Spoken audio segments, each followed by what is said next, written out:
Boa noite a todos. Estamos aqui ao vivo com mais um Liu Talks. Eu sou a Luceli Mota, cofundadora da Liu Company, e a nossa consultoria é uma consultoria especializada em diversidade e inclusão no gênero, raça, etnia e pessoas com deficiência. Então nós temos consultores, cada uma na sua voz de fala, especializados nessa área e com muita experiência organizacional. E aí o nosso Liu Talks tem o objetivo de trazer para reflexão, para um bate-papo, compartilhar com vocês os assuntos pertinentes à diversidade e inclusão nas organizações e também ao desenvolvimento humano. Então eu sou uma pessoa que se especializou em comportamento humano, estuda o comportamento humano há 18 anos.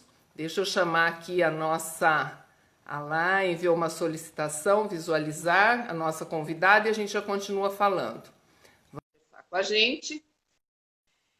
E então, como eu estava dizendo, o nosso objetivo aqui no Liu Talks é valorizar. Olá, seja muito bem-vinda, minha querida. Eu estou aqui me apresentando e explicando para o pessoal o objetivo desse nosso bate-papo do Liu Talks, e daí daqui a pouquinho eu já te trago para a conversa. Eu já vou te apresentar e te chamar para começar a falar que nosso objetivo aqui hoje é ouvir o que você tem para nos dizer. Então, como eu estava dizendo, o objetivo do Liu Talks, dessa nossa conversa, é valorizar a matéria-prima que as organizações têm, que é o ser humano. Né? O que são as empresas, se não os seres humanos que estão ali dentro formando essa essência, esse espírito e essa alma das organizações. Então, nas nossas palestras e treinamentos nas empresas, muito se fala sobre a inteligência artificial. Né? E muitas vezes as pessoas dizem, puxa, a inteligência artificial está assumindo uma porção de lugares no mercado, de postos de trabalho. Eu digo, mas quem faz a inteligência artificial? É a inteligência humana. E qual é a diferença, né? O grande diferencial que tem o ser humano frente à inteligência artificial? É a consciência. Né? Nós, seres humanos, temos consciência. A inteligência artificial não tem. Então, o nosso objetivo aqui é promover a consciência. Nós vamos ter aqui um bate-papo hoje a respeito da saúde física e mental do adolescente. Né? Então, por que o adolescente? Porque se nós estamos falando de organizações, se nós estamos dizendo que os profissionais que estão lá dentro das organizações são a alma do negócio, os adolescentes são os futuros profissionais ou aqueles que até já estão dentro do mercado de trabalho. Quanto mais preparados como seres humanos, como mais trabalhados, com mais autoconhecimento, com mais atitude comportamental e mais consciência, esses adolescentes cheguem ao seu mercado de trabalho, melhor vai ser a organização em termos produtivos e em termos de humanização, de ambiente saudável para se trabalhar. Então, nós da Liu, com o objetivo de promover um ambiente mais diverso, mais inclusivo, com uma liderança mais humanizada, temos esse privilégio de poder usar a nossa rede social para trazer para as pessoas os temas que dizem respeito ao desenvolvimento humano, à evolução do ser humano. Não existe um excelente líder se não existir ali um excelente ser humano. Não existe um excelente profissional se não existir ali um excelente ser humano, dentro da casa dele, na comunidade ou dentro da organização. Somos todos uma junção de papéis que nós exercemos. Então, para conversar conosco nessa noite, com muita alegria e muita gratidão, nós convidamos a doutora Maíra Pierre Ribeiro, e vocês vão me ver olhando aqui para o lado, é colinha mesmo, viu? Porque senão a gente se perde, o nosso tempo é curto. E o assunto na adolescência, a saúde física e mental do adolescente. Outro dia eu falei sobre burnout, e daí foi o que chamou a atenção da doutora Maíra para o tema, e ela se mostrou solícita a estar aqui para conversar conosco a respeito disso, porque ela falou, e os nossos adolescentes? Nós estamos falando dos adultos, e o burnout dos adolescentes? E a ajuda que o adolescente precisa? Então, óbvio, hoje nós vamos procurar entregar o máximo possível de muitas dicas e reflexões para os pais, educadores que estejam aqui, os próprios adolescentes que estejam aqui conosco, ou aqueles que vierem a assistir esse vídeo, que não puderam estar aqui, mas vão ter a oportunidade para assistir depois. Agora, o principal de tudo isso é a sementinha que vai ficar plantada. Em uma hora a gente não consegue mudar nada, mas a gente consegue deixar plantada a semente que vai fazer com que os pais, os adolescentes, os educadores busquem ajuda para esses nossos adolescentes. Então, eu vou apresentar a doutora Maíra para vocês conhecerem o background dela, né, o embasamento que ela tem na função de uma médica ebiatra. Olha só, se você nunca tinha ouvido falar nesse termo, fique com a gente aí até o final que você vai se surpreender. Então, a doutora Maíra Pierre Ribeiro, ela é médica pediatra e ebiatra, ela é fundadora da Clínica Pierre, que é uma clínica especializada na saúde do adolescente, sobre isso ela vai falar mais e com propriedade. Ela é também chefe do ambulatório de pediatria da PUC de Campinas, professora de pediatria da São Leopoldo Mandique. Ela é doutoranda pela USP, doutoranda pela USP, especializada em psicanálise da adolescência pela Unicamp, fez a sua residência médica em pediatria na USP, passou por Harvard num estágio de tratamento de álcool e drogas para adolescentes, fez a sua formação, graduação em medicina e residência médica na PUC de Campinas, tem um MBA pela Universidade do Texas e, além de tudo isso, ainda é administradora de empresas. Então, seja muito bem-vinda, muito obrigada pelo seu desejo em estar aqui conosco e pela sua disponibilidade. E agora é com você. Nos conte o que é esse mundo de ser ebiatra, né, da clínica, e como que nós podemos ajudar nossos adolescentes. Vamos lá. Vamos lá, Luceli. Primeiro, agradeço aí a parceria dessa conversa, né? Eu acho que realmente o jovem e o adolescente no mundo de hoje é muito esquecido com relação à parte médica, né? E desse acompanhamento. O ebiatra é o médico, Ebre vem de deusa da juventude, é o médico da juventude, né? Então, ele acompanha de 10 a 24 anos de idade. E esse marco, né, de 24 anos de idade é justamente quando o córtex pré-frontal termina de ser formado. Então, a gente fala assim, que o jovem ele está num período de grandes emoções, de grandes impulsos, e ele não tem muito um freio, né? Então, por isso a importância, não só física, mas esse acompanhamento como um todo, né? A gente fala que a pediatria é um tripé. A gente vê a parte médica, a parte psicológica e a parte social, né? E por que começa com 10, 9, 10, 11 anos? Porque é o início da puberdade. E a gente divide essa adolescência em 3 grandes períodos. O início lá, daquele corpinho se modificando, a puberdade. Daí a adolescência média, aí no meio, 15, 16 anos, começam as festas, as bebidas, as experimentações. E daí lá mais na frente, né, quando ele já está quase virando adulto, dos 19 a 24, que é quando são universitários e também precisam de muita orientação, né? Tanto das questões psicológicas e físicas também. Bacana. Então, conta pra gente aqui, né? Você falou dessa questão desse período, né? Dos 9, 10 anos até os 24. Então, fala pra gente, isso significa que é necessário, do mesmo jeito que nós adultos fazemos os nossos check-ups periodicamente, isso cabe para os adolescentes também? Cabe sim. O check-up é indicado no início da adolescência, né? Entre os 9, 10 até 13, 14 anos, e uma lá no final, dos 19 ao 24. É muito importante para a gente detectar possíveis doenças lá no começo, né? Para a gente agir também como prevenção e não como tratamento posterior, né? E é nessa conversa, justamente, que a gente acaba detectando causas psicológicas aí que estejam fora do padrão normal e que estejam precisando de ajuda. E se não fosse essa consulta, provavelmente eles não teriam com quem se abrir e nem estariam assim chamando atenção. Muitas vezes, quando vai a um psiquiatra, um psicólogo, é que já está muito avançado algum quadro, né?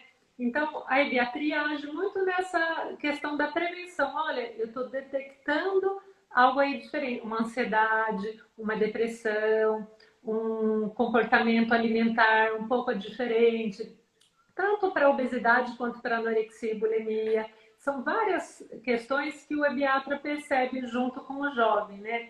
Até por isso que a consulta ela é um pouco diferente das outras.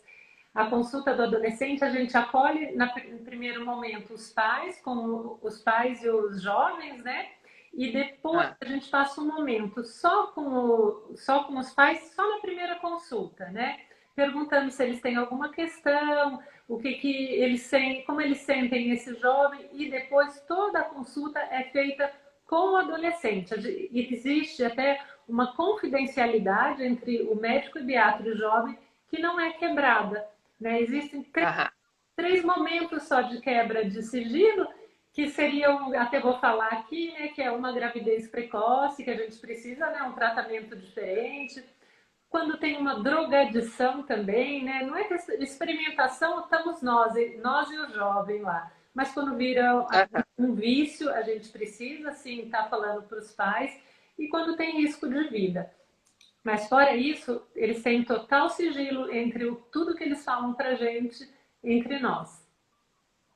E como isso é importante, né? Porque eu, como mãe de adolescentes também, porque eu descobri que, inclusive, a minha de 23 ainda está dentro desse grupo, né?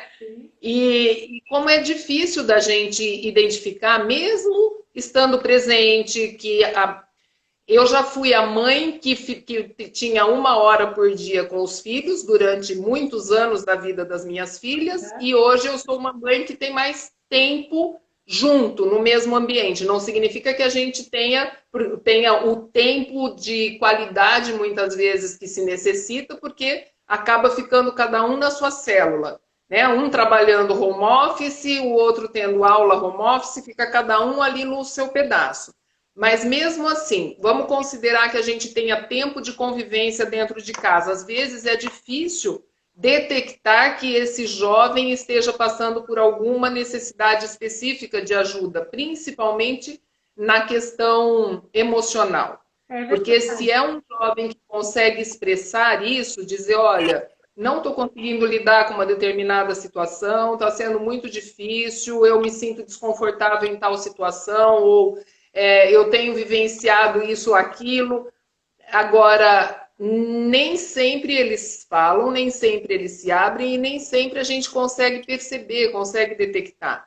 Então, o fato de ter esse acompanhamento com o ebiatra, o fato de ter um check-up anual ou né, no tempo que você vai explicar para a gente que é necessário, é a oportunidade dele ter com quem se abrir, dele ter para quem falar, ou até você, como especialista, conseguir sentir e explorar para que esse jovem consiga se abrir e falar. Não é isso, Maíra? É isso mesmo. Inclusive, Lucília, existem assim, algumas questões hoje em dia, por exemplo, não sei se você já ouviu falar do cutting, né, ou autolesão.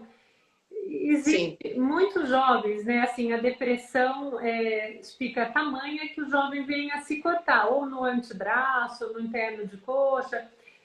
A questão da ideação suicida, de pensar de tirar a vida também, né? Então, são questões que a gente aborda, assim, com o jovem. A Academia Americana de Pediatria hoje pede que a gente seja direto até em estar no meio da conversa toda, né? Falando da parte psicológica, perguntar, você já pensou em tirar sua vida, em se suicidar?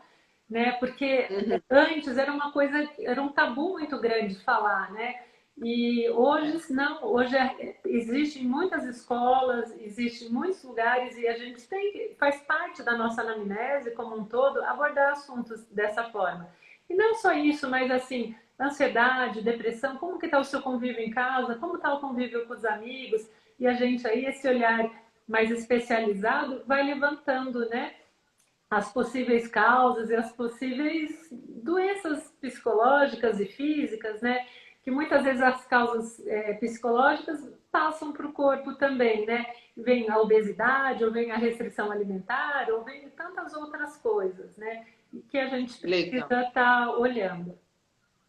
Bacana. Então, olha só. Primeiro que você tem um fã que já entrou aí, ó. Pediatra Tiago, ele está falando, doutora Maíra, incrível, sou fã.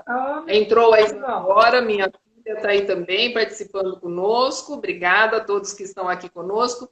E aí já fica a primeira sementinha plantada, né? Lembre-se que o seu adolescente entre 10 e 24 anos, ou você que é educador, ou você que é adolescente, que está nessa faixa entre 10 e 24 anos, sente que precisa de ajuda, converse, traga à tona, né? Peça ajuda, peça para ser visto por um médico, peça para passar por um médico especialista em adolescentes, né? Para que tenha essa possibilidade de buscar ajuda no momento que precisa, porque as coisas sendo resolvidas o quanto mais cedo, o adulto que vai chegar ali tem menos, vamos dizer, chega com menos feridas abertas. Com certeza. Né? Em qualquer época da nossa vida, a gente vai ter que se trabalhar. Da hora que nós nascemos até a hora que nós partimos dessa nossa viagem aqui, nós vamos nos trabalhar e vamos nos manter em movimento crescente. Né? Isso é da natureza, das árvores e é da nossa natureza também. Mas quanto mais cedo a gente consegue ir aparando algumas arestas, fechando algumas feridas, resolvendo algumas questões, mais produtiva se torna a nossa vida e mais leve também, né?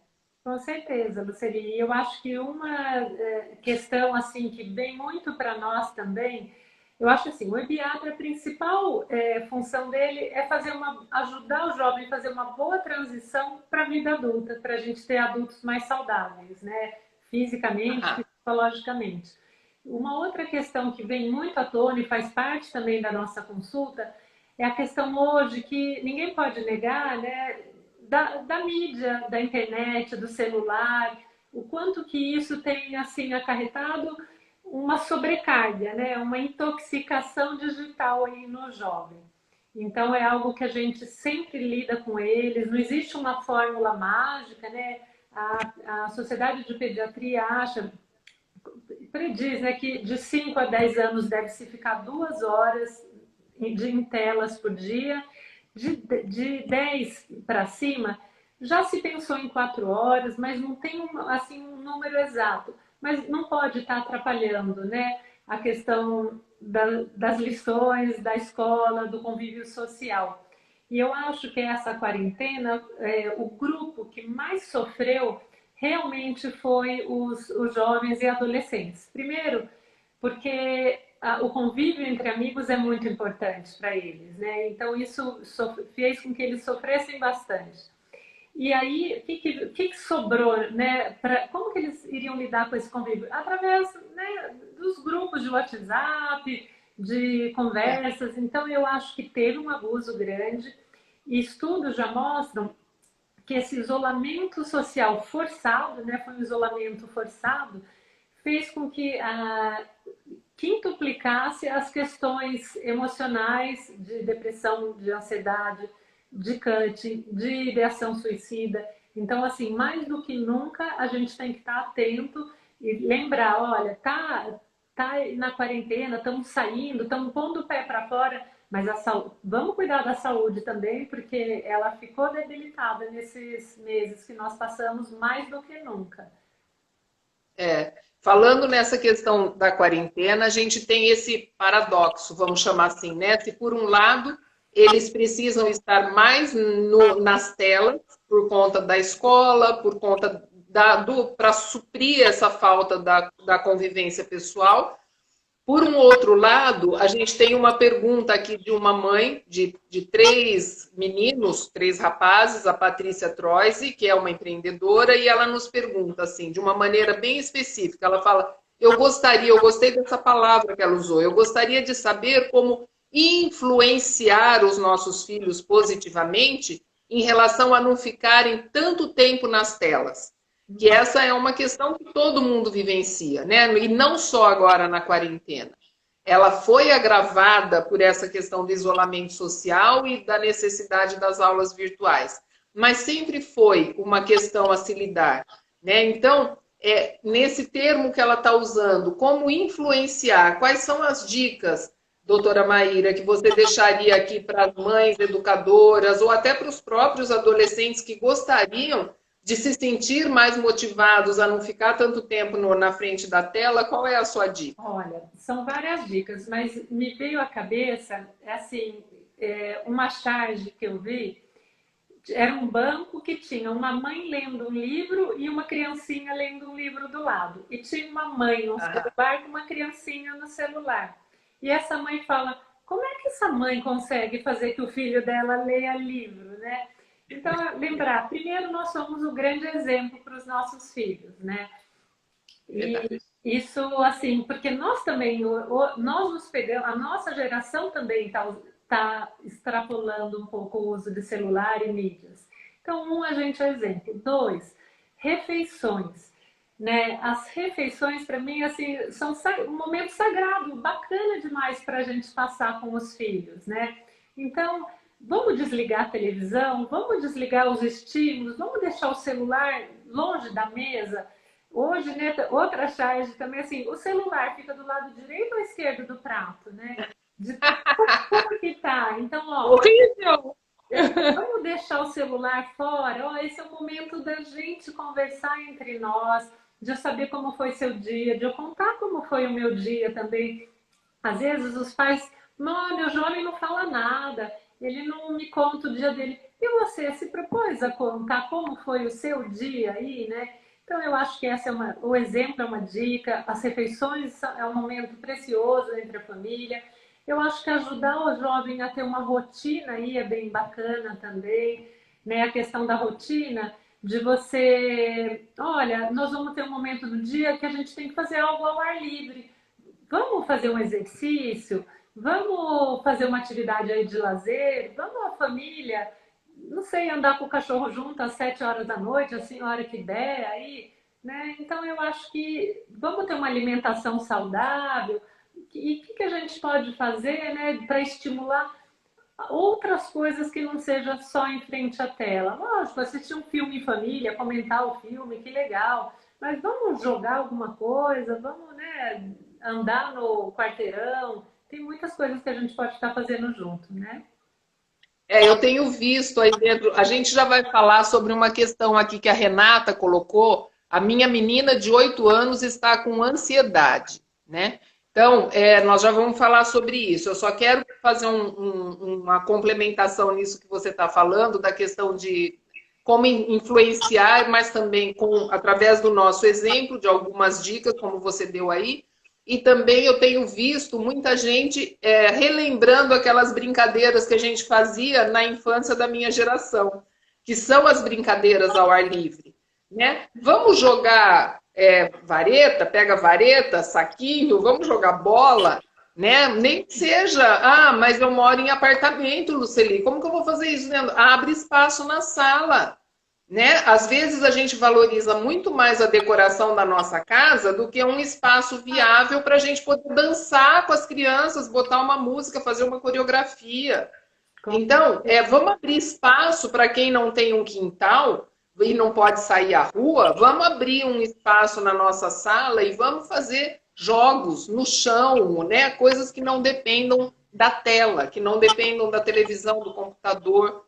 Né? E aí, então, fechando essa parte, eu queria que você comentasse um pouquinho, desse alguma dica, se possível, com relação a essa questão. A criança com 8 anos de idade está com ansiedade, né? Como a gente lida com isso? Olha, primeiro, a gente precisa... Uma criança com ansiedade, a gente precisa conhecer melhor essa criança, mas Sim, o que claro. está acontecendo? Né? O clima da casa está legal? Essa criança está sendo muito cobrada? Ou então, o que será que está fazendo ela ficar tão preocupada? Ela está usando muita tela também? Né? Porque a questão da tela, principalmente no período noturno, até em termos fisiológicos, ele inibe a secreção da melatonina. Então, existe uma série de questões, né? Eu acho assim, uma criança jantou, tomou um banhinho 2 horas antes de dormir, né? O adolescente também deveria, 2 horas antes de dormir, já desligar o celular, pôr para carregar no banheiro, não no quarto. Tudo isso contribui para que a gente tenha uma noite mais tranquila, né? Hoje existem jovens que deixam o celular assim na cama, porque se vibrar já querem responder, né, para os amigos. Então parece que a gente ficou escravo do celular, não pode ter nenhuma mensagem que a gente já quer responder. Então vamos desconectar dele, vamos tomar um banho à noite, toma um leite quente, vai ler um livro, vai desenhar, sei lá, escutar uma música, né? Então, eu acho que é um exercício que é importante, sim. E se a mãe dessa de 8 anos está percebendo, né, que existe uma ansiedade, vamos procurar uma ajuda, né, especializada aí, né, com uma pediatra. Eu acho assim, eu acho legal, o pediatra é uma porta de entrada até multiprofissional. Tem vezes que vem para mim, eu falo, nossa, essa criança está sim precisando de uma terapia, de algo mais frequente, não só a minha conversa aqui com ela vai ser suficiente, né? Então, por isso que a nossa clínica, inclusive, é multidisciplinar. Quando chega caso, por exemplo, assim, é tanta ansiedade que eu como, tô obesinho, então precisa entrar nutrição, precisa entrar psicologia, né? Precisamos estar junto. E tem casos, né, que precisa até de psiquiatra também. Eu acho que o tratamento multidisciplinar funciona muito bem, né? E acho que o legal da pediatria, muitos jovens têm medo, eu não vou no psiquiatra, eu não vou no psicólogo. Vai no pediatra que vai olhar como um todo, que vai também estar te ajudando a falar, olha, eu acho que nesse caso é legal sim você fazer uma terapia, a sua ansiedade passou do limite, né? Vamos cuidar dela? Então, ou então, de repente, já conversa também com o jovem. Eu acho que é uma boa porta de entrada, assim. Legal. E deixar, frente a isso que você falou, eu quero deixar uma mensagem aqui para os adolescentes que porventura estejam aqui ou que venham a ver esse vídeo. É uma delícia você poder sentar na frente de uma pessoa que não vai te julgar, que não vai te criticar e, muito pelo contrário, está ali para te compreender e te ajudar.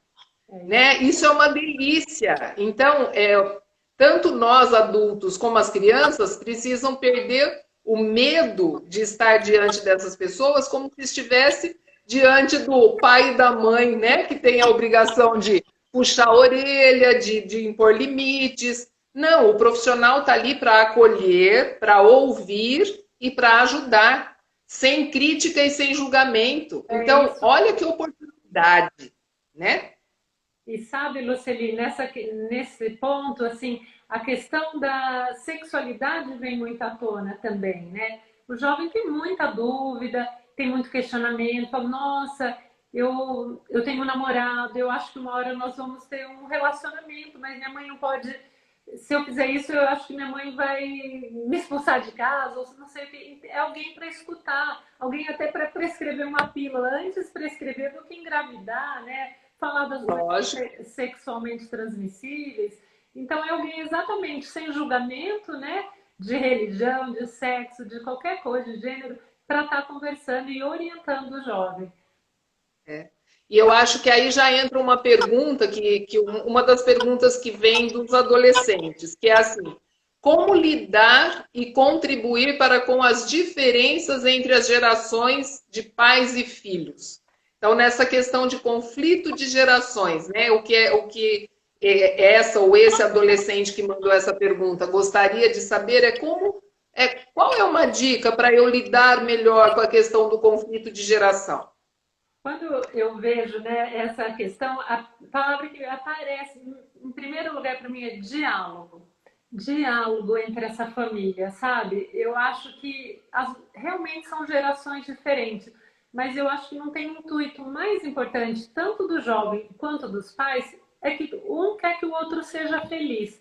E nós, como pais, então, é nossa hora de ajudar que eles sejam felizes também. Para ser feliz vai poder fazer tudo? Lógico que não. Mas deixa eu escutar seu argumento, né? Deixa eu colocar o meu também. E daí, olha, tem horas que vai ter impasse. Nessa hora, talvez alguém tenha que decidir, mas eu acho que para evitar esse conflito de bater de frente, tem que dialogar e escutar. Hoje as pessoas não querem muito escutar um ao outro, né? Então eu acho que esse é o grande segredo. Conversar aí, dialogar. Sabe que você falou uma coisa importante aí, né, doutora Maíra, a questão de escutar. Isso é uma coisa que a gente vê muito dentro das organizações também, né? Quando a gente conversa a respeito dos conflitos entre os profissionais de um determinado time, ou na questão de ter uma comunicação mais assertiva, né, entre os pares ou entre as lideranças e liderados. A questão cai muito nessa dificuldade que nós temos de ouvir. Né? Muitas vezes, enquanto a pessoa que está na sua frente está falando, você já está pensando qual a resposta que eu vou dar para essa pessoa. E enquanto isso, você não está escutando o que aquela pessoa está falando na intensidade de perceber o que está na entrelinha. Sim. E quando nós estamos falando com o jovem, é preciso que a gente tenha essa habilidade de conseguir olhar o que está por trás daquilo. Ele está falando isso, mas o que ele está querendo que eu perceba através disso? Ou o que ele não está conseguindo dizer, apesar de estar verbalizando isso, o que é que ele está deixando de dizer? Então, ter essa habilidade que eu falo, a escutativa, né? Essa habilidade para poder escutar com atenção, com presença. Isso falta muito dentro de casa. Né? Às vezes a gente exercita essa habilidade fora de casa, com os amigos, no ambiente de trabalho, e quando chega dentro de casa, a nossa paciência já acabou. E a gente. E acho assim, tem também, eu adoro ditados, tem um outro americano que fala assim, sleep on it. Quando seu filho pôs um argumento, você já é super contra? Pera, dorme uma noite. Tá bom, filho, eu vou pensar no que você está falando. Dorme uma noite, reflete, porque na hora a gente também está com impulso, a gente vai falar coisa sem pensar. Olha, eu acho que eu tenho que ir naquela festa, todo mundo vai, como é a maior coisa que eles falam, né? Todos os meus amigos vão. Eu acho que eu não deveria, mas, peraí, deixa eu dormir, deixa eu pensar até amanhã, né?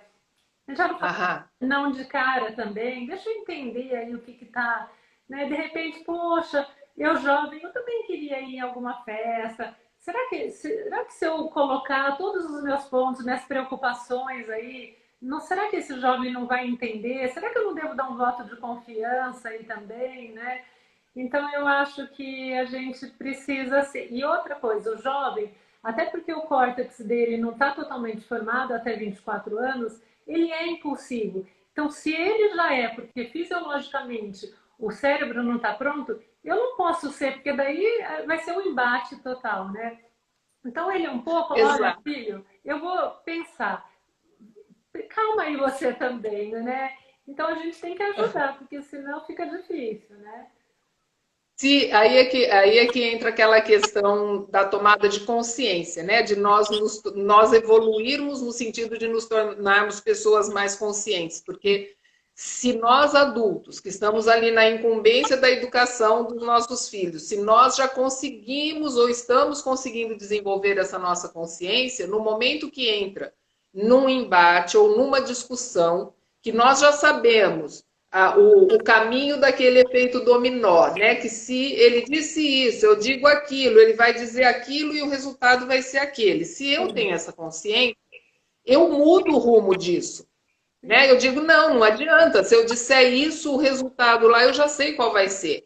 Então, deixa eu falar diferente, ou deixa eu fazer diferente, ou deixa eu dormir sobre o assunto, como você disse aí. Né? Qual vai ser a minha atitude diante disso para que eu tenha um resultado diferente? Então, cabe ao adulto, nesse momento, ter esse nível de consciência. Uhum. E muitas vezes eu vejo, principalmente no ambiente familiar, a gente tendo que dizer para o adolescente, olha, se o adulto não está tendo essa habilidade de mudar o rumo das coisas, e se você tem essa consciência, mude você. Sim. Já faça isso. Né? Para poder justamente trazer esse movimento do crescer junto dentro de casa, porque é onde a gente encontra realmente as maiores dificuldades, é na relação pai-filho, mãe-filho, né? Entre os irmãos, é onde estão ali os maiores conflitos, e é aí que a gente cresce, não é isso? Sem dúvida. Mas... Aí eu já entro na parte que eu gostaria que você falasse um pouquinho, na questão, eu falei, é ali que tem os maiores conflitos e através dos conflitos a gente cresce. Então, eu diria assim, que as adversidades, e a gente lida muito com isso dentro da consultoria, né? Quando você vai trabalhar com o âmbito organizacional, a gente lida com a diversidade o tempo todo, e dentro de casa não é diferente. Eu diria que a diversidade ela é um patamar que está aqui, que ou você pode usar esse patamar, saltar e crescer e voar, ou você pode usar esse patamar para ir lá para o fundo. Então, eu gostaria que você desse alguma dica ou esclarecesse aí para os nossos ouvintes o como ajudar o adolescente a desenvolver mais essa questão da resiliência, dessa capacidade de entender as suas dificuldades e os seus conflitos como uma lição potencial para o crescimento dela e não para que ela vá para o fundo do buraco, como acontece com muitos por falta de maturidade, obviamente, né? Sim, eu acho, assim, de dica, né?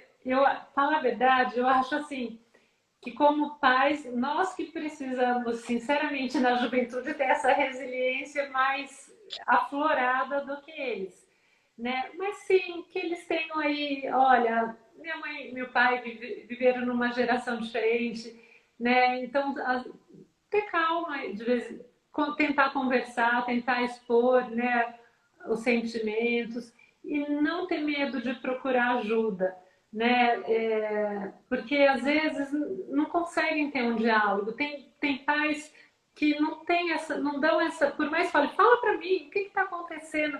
Mas você não vê, né, aquela abertura de coração que o jovem esteja aberto aí para tenha essa chance de estar falando com eles, né? Então, não tenha medo de procurar ajuda, é para isso que nós profissionais da saúde estamos aí, né? Para oferecer essa ajuda, sim. E como eu falo, o EBIATRA, né, vê as causas físicas, psicológicas e sociais. É um bom caminho para estarem procurando, né? Quando nem toda cidade tem, hoje no Brasil nós somos só 300 EBIATRAs, são poucos, né? Mas que bom que Campinas já tem. Nós lá na PUC temos um ambulatório também, para quem não pode pagar, tem o SUS. Mas é uma porta legal, sim, de estar procurando para bater. Muito bacana. E agora, então, vamos entrar em uma questão aqui, que eu acho que essa questão ela merece um aprofundamento bacana aqui. A gente tem um tempinho para isso, que vai ser tão bacana para os pais e educadores que estejam aqui assistindo, como também para os adolescentes. E essa pergunta veio de uma adolescente. Ela diz assim: ter uma rotina muito regrada. Muito regrado, tem um muito aí, não é ter uma rotina regrada, é ter uma rotina muito regrada, ou seja, bem disciplinada. É mais vantajoso ou prejudicial para o bom desempenho nos estudos? Porque, ela diz, eu fico nesse impasse de não saber se eu devo seguir sempre o mesmo roteiro e treinar o meu cérebro dessa forma, ou se eu devo fazer coisas diferentes para otimizar. Ela usa o termo. Então, vamos nos aprofundar um pouquinho em poder deixar essa ajuda, essa contribuição para os pais, educadores e adolescentes com relação ao fazer. Qual a importância de se ter rotina, de se ter disciplina, como isso ajuda o nosso cérebro no momento de se ter foco, concentração e conseguir o resultado que nós queremos no dia a dia.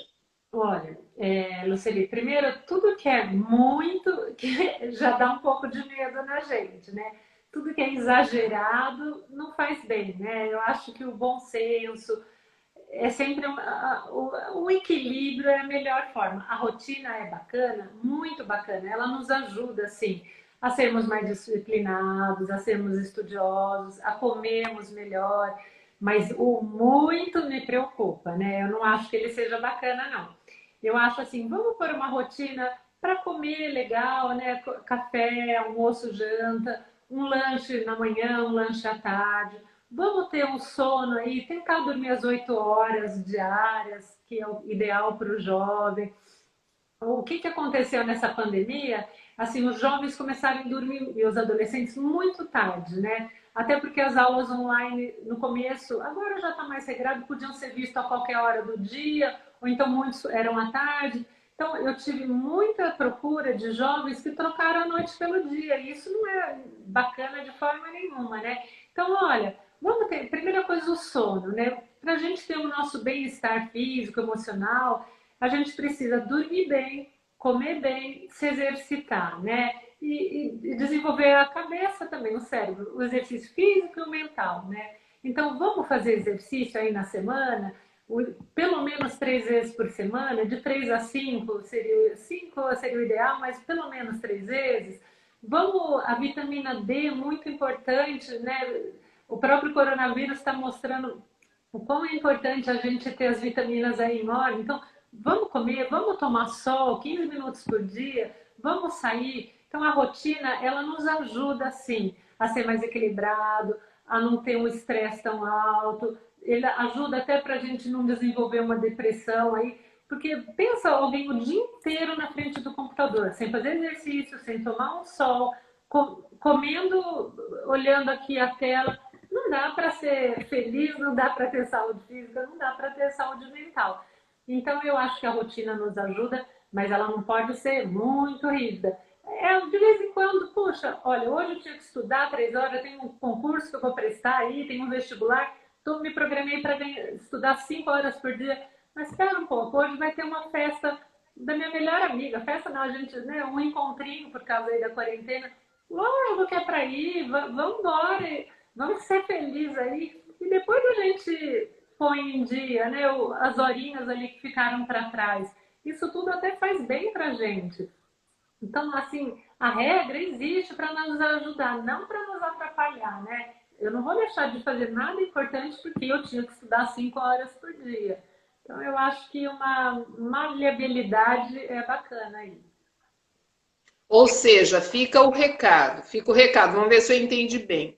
Disciplina é importante, ter regras é importante e ter o discernimento para entender aonde é esse limiar do bom para o excesso ou do bom para o pouco. Ou seja, está faltando disciplina, meu dia está passando e eu não tiro o melhor proveito das horas que eu tenho porque eu fico perdida pulando entre uma distração e outra. Isso é ruim. Isso. Eu estou exaurido ou exaurida emocionalmente, mentalmente e fisicamente porque eu fiz uma rotina muito intensa e eu faço questão de dar conta dessa rotina até o final. Então, também é algo muito ruim. Então, sim, rotina é importante, o ser humano precisa. A disciplina faz com que você aproveite muito melhor as horas do seu dia. Agora, lembre de colocar dentro da sua rotina e da sua disciplina também o seu lazer, também o seu descanso, também uma leitura ou um jogo ou uma que te ajude a descansar a cabeça um pouco. Uma boa meditação sempre é uma boa hora para aprender a meditar, né? Que alivia tanto o emocional, alivia tanto a cabeça. E não é tão difícil assim, né? As pessoas, meditar é coisa. Não, não é. Tem meditações guiadas, tem meditações de contemplação, tem meditações em movimento. Então, tem muitas maneiras de se fazer meditação, que é fácil de fazer, é fácil de conseguir fazer e traz uma tranquilidade, coloca as coisas no lugar dentro da nossa cabeça. Traz aquele alívio que a gente precisa. Eu acho que para o jovem é mais difícil a meditação do que para o adulto. Mas se não conseguir a meditação, sai para correr, vai fazer um exercício aí por enquanto, sabe? Até mais tiver um tempinho, na hora que chegar lá, fazer a meditação.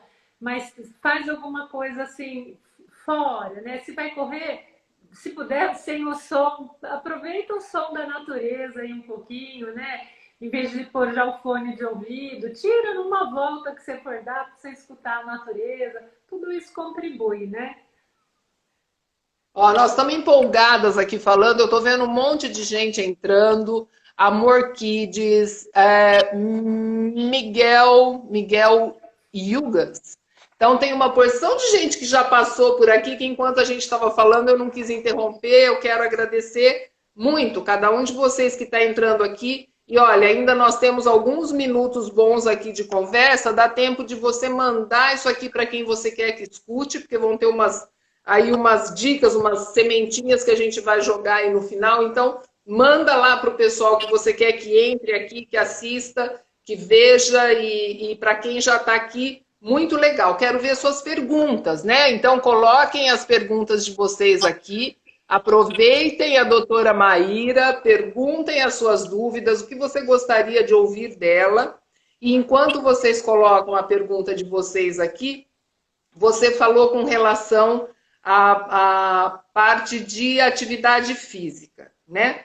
Então, tem uma das perguntas que eu tinha aqui era com relação a essa quantidade, né? O quanto é o mínimo necessário de atividade física na semana e no dia, para eu não me considerar uma pessoa sedentária, para eu saber que isso em termos de adolescente, né? No organismo do adolescente. Foi uma pergunta de adolescente.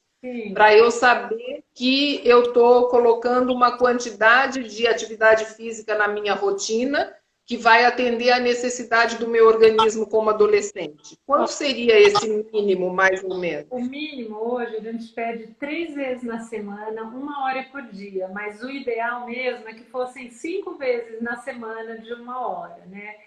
Então eu acho, e não precisa ser nada de outro mundo, dá uma volta aí no seu bairro, a pé, né? Dá uma volta com o cachorro. E hoje também, aproveitando, já que nós estamos aí com as telas na frente, tem tanto professor dando live, dando aula online, né? Que dá para a gente fazer, se não dá para ir fazer ainda um basquete, uma natação, se bem que os clubes estão começando a abrir agora, né? Então vamos fazer isso aí, aproveitar essa tela aí na nossa frente e fazer alguma coisa aí. Mas eu acho que de 3 a 5 é o ideal, 1 hora de cada vez. Muito bacana. E agora, enquanto eu estou falando com você e estou olhando aqui, não chegou nenhuma pergunta ainda do pessoal, então, enquanto isso, eu vou tirando as minhas dúvidas aqui com ela, viu, gente? Vamos lá. E vocês, as nossas perguntas aqui que a gente tinha no nosso roteiro, a gente já explorou. Eu estou esperando a de vocês, aproveitem e explorem aí a doutora Maíra. E aí eu queria ouvir um pouquinho que tem uma coisa que me preocupa um bocadinho, né? Chama minha atenção na questão do adolescente, como mãe e também como desenvolvedora aí no mercado, que é a questão da bebida alcoólica. Porque a gente fala assim, imagina, meu filho, minha filha tem uma cabeça legal, nunca vai se envolver com droga.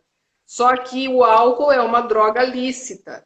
Né? E em todas as festas que eles vão, em todos os encontros de amigos na casa de um e de outro, aonde quer que seja, na sua própria casa, tem o álcool ali como uma droga lícita, que de repente já tem 18, ou às vezes nem tem 18, mas às vezes já tem, e diz, mas eu já tenho 18 anos, então eu posso beber. Eu gostaria que você esclarecesse, doutora Maíra, tanto para os pais como para os adolescentes que estejam aí,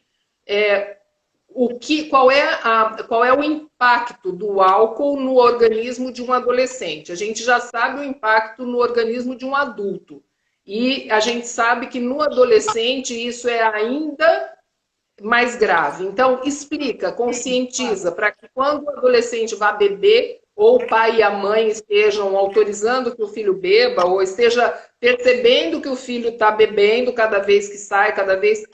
saber exatamente o que isso está causando no organismo desse jovem. Olha, vamos lá. Essa é uma questão, assim, para o Brasil, bem preocupante mesmo, né? Ela se enquadra, para mim, até dentro do que a gente chama hoje no Brasil de masculinidade tóxica, né?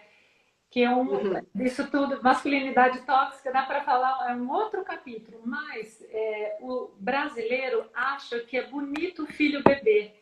Então, hoje, a média da primeira bebida alcoólica é feita dentro de casa e entre 11 e 13 anos. O pai dá uma cerveja para o filho experimentar. Olha, filho, põe o dedo, sente o gosto.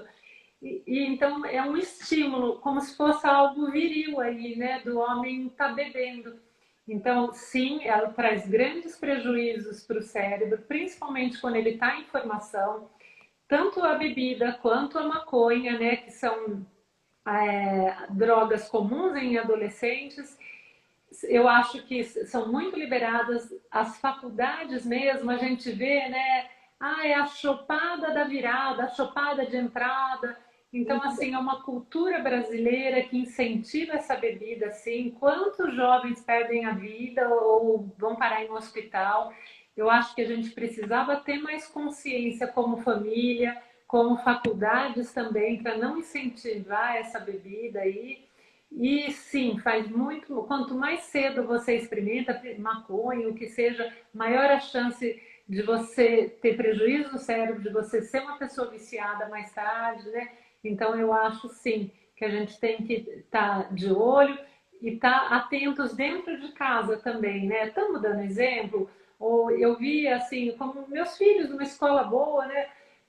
Na oitava série já vinham na mochilinha, vinham com mochila com bebida, né? Quando ia ter uma festa em casa. Então, olha, meu filho está indo para uma festinha, ele está indo de mochila, tá normal esse comportamento? Ele falou, filho, o que tem aí nessa mochila? Precisa de mochila numa festa, né? A ponto de, assim, da classe inteira ir para a festa com mochila, né?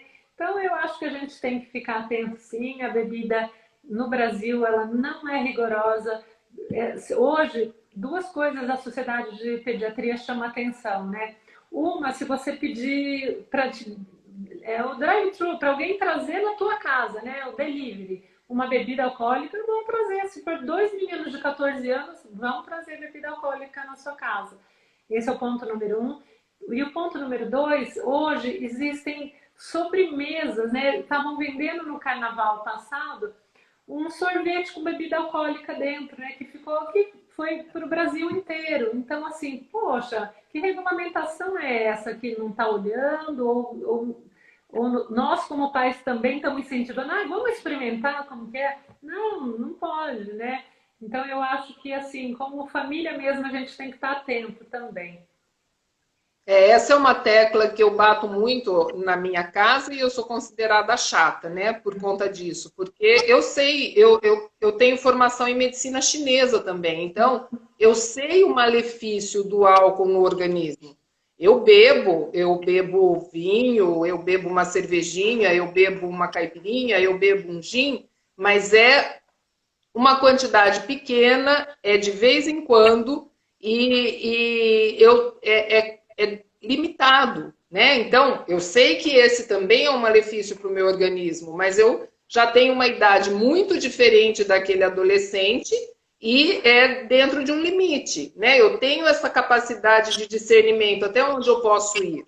Agora, o adolescente é nessa tecla que eu bato. Eu digo, ainda é muito cedo, seus órgãos ainda estão em formação. Se você bebe, você está matando um monte de células dentro do seu organismo que ainda estão em formação. Você está trazendo um prejuízo cognitivo que é importante para você, principalmente nessa fase que está vivenciando, que é fase de vestibular, é fase de tantas alterações hormonais. Criar um vício é a coisa mais fácil na adolescência, né? Então, essa é uma tecla que eu bato muito, e aí a gente, como pai e mãe, na hora que fica ali batendo nessa tecla, a gente é o chato, né? Então, uma conscientização para os filhos, eu acho, para os adolescentes, no sentido do quão ruim é aquele, mesmo que ele não fique de fogo, mas quão ruim aquilo é para o seu organismo e quão fácil é se viciar, né? Mesmo que seja o álcool. Então, eu acho que isso é importantíssimo, né, doutora Maíra? Sim, e até a gente tem até um questionário, né, que a gente aplica em todo jovem, quando fala que já bebeu ou já experimentou maconha, a gente faz um questionário que chama CRAFT, né, típico, os pediatras aplicam rápido, mas que já dá um grau para nós, assim, preciso estar conversando com esse jovem ou preciso já entrar com algum tipo de tratamento, algo simples, mas que já quantifica para a gente o nível aí desse vício ou desse gosto exagerado aí pela bebida ou pela... E aí que entra uma pergunta que uma participante aqui fez para a gente, que ela está dizendo assim, como convencer o meu filho a ir ao psicólogo? Então, isso entra naquilo que a gente estava falando mais atrás um pouquinho, né? De mostrar, ser capaz de mostrar para esse adolescente que é bom ir ao psicólogo, é bom ir à ebiatra, é bom ir ao profissional que vai estar ali para te acolher, ouvir, compreender e ajudar, né? E sabe que eu acho assim, eu acho que você tem que mostrar, forçar não dá, né?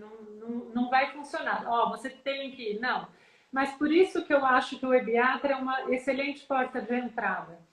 Porque, assim, o check-up do jovem a gente tem que fazer. Tem que saber se colesterol está em ordem, tem que saber se a glicemia está em ordem, se a sua função tireoidiana, se o seu hemograma. Então, a gente tem que fazer toda essa triagem. Fazendo essa triagem, você já pesca aí também, você tem técnicas para isso, para ver se tem algo errado.